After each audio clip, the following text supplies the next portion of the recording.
Today, we're going to be talking about what the colors and objects of the in-between and the other side symbolize, since Carl's time-traveling adventures on the Dream SMP definitely have a deeper meaning to it. We're going to be exploring some of the possibilities to try and figure out the future of the Dream SMP timeline.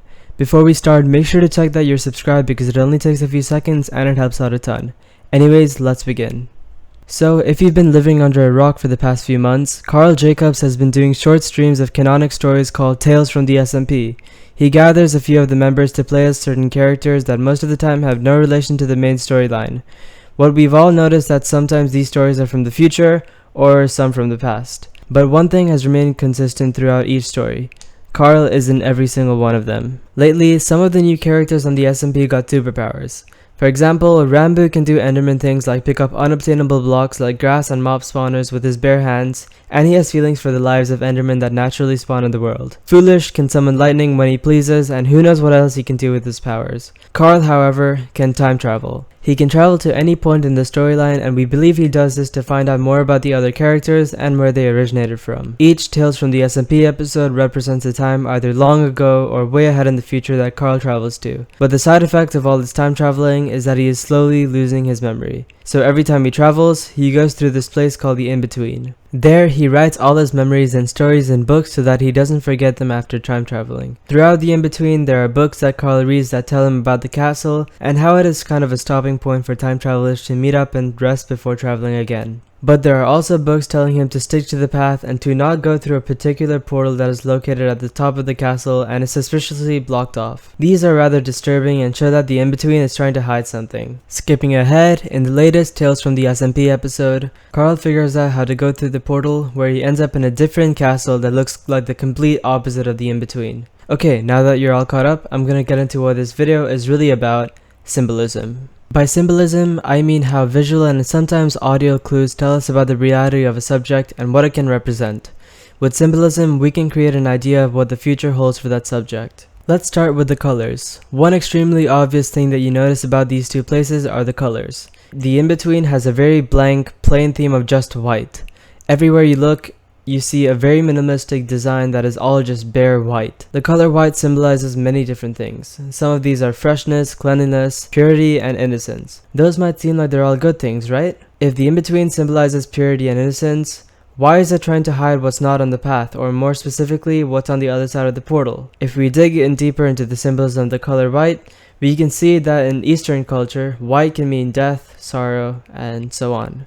Maybe this means that the in-between is some kind of a memorial, or maybe even a tomb of some being that used to live. The in-between can symbolize the tomb of the other side, which is where the portal leads to, since we learned that the other side was a place that used to be just like the in-between, but now forgotten. Another very obvious thing is the colors of the other side, and how they contrast with the colors of the in-between by being extremely dark with slightly redder accents. When Carl enters the other side, his character automatically changes from wearing a white hoodie to a dark gray one. We also can see there's a slight fog, since the farther away an object is, the more obscure and fuzzy it gets. The fog can symbolize a lot of things, from mysteriousness to secretivity, since the limited vision can tell the viewer that there's a lot more to the other side than meets the eye. Let's look at the common dark gray color and what it symbolizes. One thing that stood out to me was that the color could symbolize old age or the elderly, which means that the other side was either a place that was created long before the in-between, or was the older or previous place that all time travelers used to visit. On the contrary, the color dark gray also symbolizes neutrality and balance, since it is the color that is directly between white and black. This can mean that the other side is at a currently dormant stage, and as time goes on, it could shift closer to one side or the other. That could mean a lot of things in the future. It could be a war between each dimension, or that one day the other side will catch up to the in-between's liveliness, and both can become places that time travelers can actively travel to. Another thing that I've noticed are the objects on each map. If you've noticed, there's a giant tree on one side of the in-between castle, which is extremely eye-catching since it's the only tree of that size on the entire map, and is placed in the center of what looks like a circular pond or pool. According to an article I read online, trees can symbolize the spiritual nourishment of a being, transformation, liberation, union, and fertility. One thing that stood out to me is that the large tree can symbolize growth and resurrection.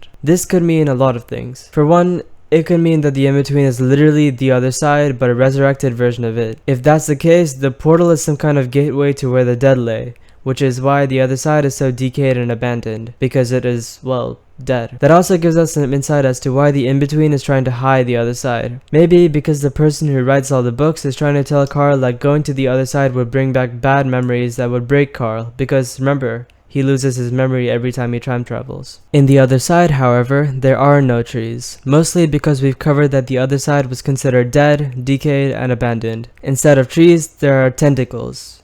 Yeah, tentacles are not what I expected either. But given that they exist, it opens up hundreds of theories to what the other side can symbolize and what it represents. Now, during my research, I couldn't really find a lot of meaning for tentacles itself, but if there's one thing that's known for having tentacles, it is the octopus. It might seem like a stretch, but the symbolism of an octopus can lead us to many different theories. For example, in ancient Greek culture, the 8-legged creature is known for being the most powerful creature of the undersea. This relates to the other side because 1, the most powerful creature part can say that the castle is some sort of dormant creature that rules that dimension, and 2, the underside part can be referring to the underworld, or like I said before, the place of the dead. Moving on to the physical characteristics of an octopus, we all know that they have 8 tentacles, no skeletal system, and they shoot this black ink to protect themselves from predators. The number 8 symbolizes infinity and the constant flow of power.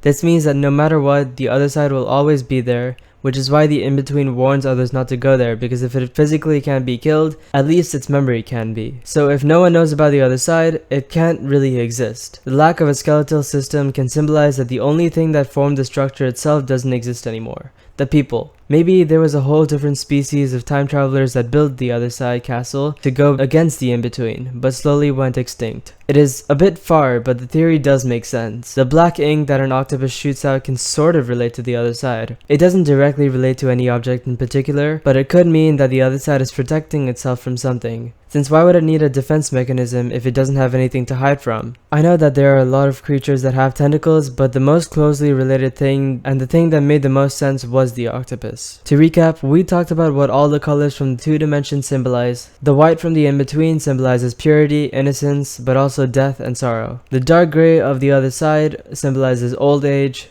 the elderly, but even balance and neutrality. We also talked about the objects in the 2 dimensions, like the big white tree from the in-between and the tentacles from the other side. Both of these theories were a bit of a stretch, but it really helped us form some interesting assumptions of the future of the Dream SMP, or more specifically, the future of Carl Jacobs' storyline. If you think I did a good job explaining the symbolism of the 2 dimensions, be sure to drop a like on this video because I would really appreciate it, and it helps me beat the algorithm too. If you didn't like my explanation, let me know what I did wrong in the comments, and even write some of your theories down there too. Anyways, thank you guys for watching the entire video, and I'll see you all next time.